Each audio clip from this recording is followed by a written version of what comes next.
Question number 10 को देखते हैं। इसमें दिया हुआ है discuss the continuity of function f x equal to sine mod x.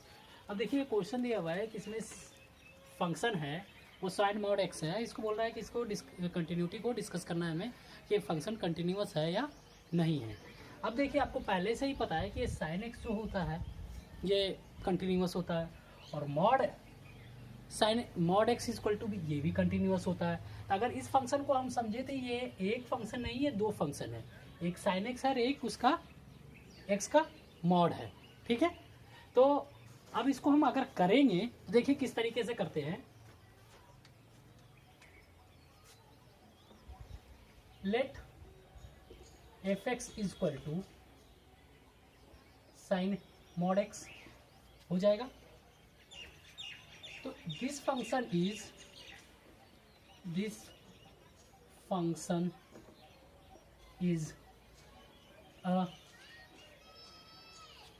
is defined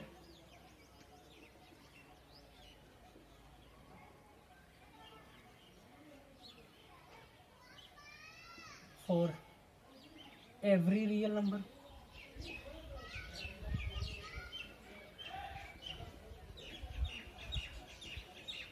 बोल रहा है कि ये फंक्शन जो है डिफाइंड है for every real number, her real number के लिए फंक्शन सेम है, किसी पे कोई चेंजेस नहीं आएगा। अब देखिए इस फंक्शन में and f is composition of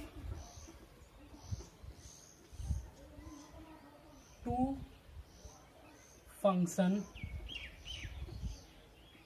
such as f is equal to, अगर मैं लिख दूं एच ओ जी और and g x is equal to mod x and h x is equal to sine x. मैं इसी को तोड़ रहा हूं, एच ओ जी को, जी एक्स को मैंने mod sine x mod x रखा है और एच एक्स को मैंने साइन एक्स माना है। तो एच ओ जी क्या होगा इसको देखते हैं अपन लोग। ठीक है, h o g is equal to हो जाएगा एच ऑफ जी एक्स, यही होगा। ये एक जी एक्स फंक्शन है और उसी फंक्शन का फिर एच फंक्शन है।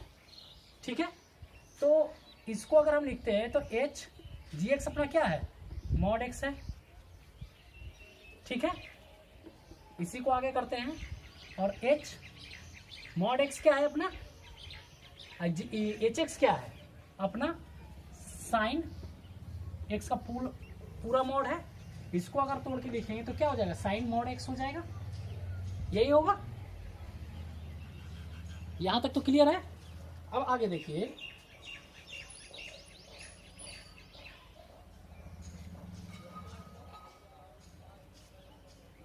क्या होगा। अब देखिए कि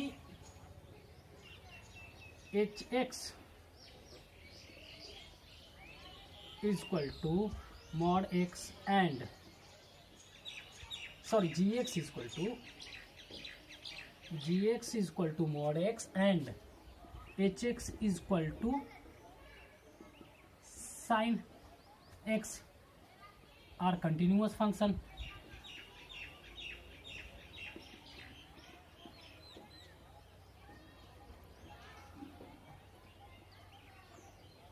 अब कोई एक let a be any real number,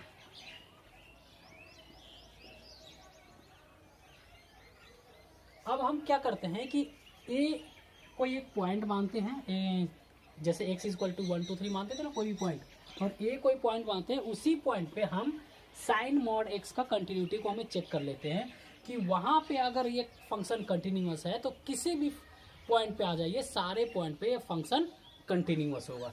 ठीक है, let a be any real number. Then अब अगर ए कोई है तो x इक्वल टू ए हो गया, तो इसका अगर एलएचएल निकालते हैं तो limit x tends to a negative f x is equal to limit h tends to 0 f a minus h यही होगा। और लिमिट h टेंस टू 0 अपना ए फंक्शन क्या हुआ गया, साइन x के जगह पे a माइनस एच, यही होगा। ठीक है, अब देखिए h टेंस टू 0 करेंगे तो ये h की वैल्यू 0 हो जाएगी, तो अपनी वैल्यू क्या आएगी, साइन मॉड a, ये अपना LHR आ गया। ठीक है, अब RHL देखते हैं इसी का। Limit x tends to a positive f x is equal to limit h tends to 0 f a plus h, limit h tends to 0। अब साइन मॉड x में a प्लस एच रख देंगे, साइन मॉड x में a plus h. अब h देखिए h tends to 0 होगा तो ये 0 टर्म हो जाएगा, तो यहाँ क्या आएगा, साइन मॉड a, ये अपना RHL हो गया। ठीक है, अब देखिए कि अगर एफ ए फंक्शन तो अपना दिया ना, f x equal to sine mod x, f a है तो साइन मॉड ए होगा। मीन्स क्या हो गया कि एल एच एल इक्वल हो गया आर एच एल का, अब इक्वल है ये एफ ए पे भी। और ए क्या है अपना, A is any real arbitrary number,